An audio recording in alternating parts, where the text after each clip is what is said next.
مرحبا جميعا. أنا الدكتور ميمون يوسف، أختص في جراحة القلب، طفيفة التوغل والجراحة الروبوتية.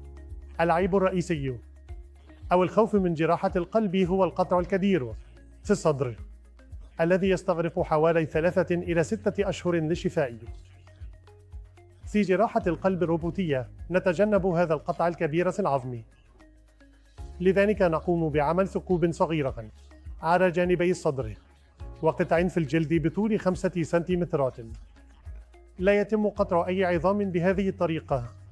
هذا مفيد جدا للمرضى الشباب الذين يحتاجون للعودة إلى العمل مبكرا، وللمسنين الذين لديهم أمراض مصاحبة أخرى وقد لا يتحملون جراحة القلب المفتوح. لذلك الفوائد الفورية كما شرحت هي ألم أقل، فقدان دم أقل، لا يوجد خطر للعدوى، وتعافي سريعا. على المدى الطويل، لأننا نستخدم الشرايين على عكس أخذ الأوردة من الساقين، فإن هذه الشرايين تحقق أفضل نتائج على المدى الطويل. لذلك 90% من المرضى لا يعانون من تكرار المشكلة مدى الحياة. هذا بالنسبة لجراحة ترقيع الشرايين.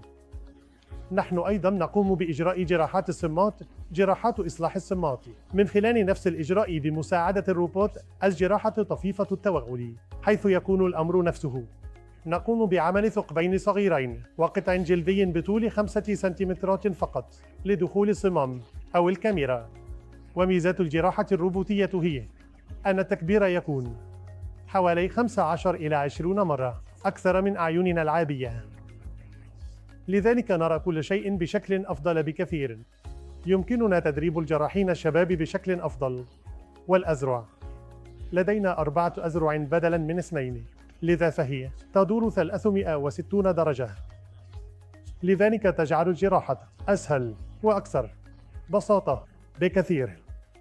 هذه هي المزايا. لذلك معظم جراحات البالغين التي أجريها دون فتح الصدر نقوم بذلك تقريبا بنسبة 80 إلى 90% من الوقت من خلال إجراءات طفيفة التوغل بمساعدة الروبوت.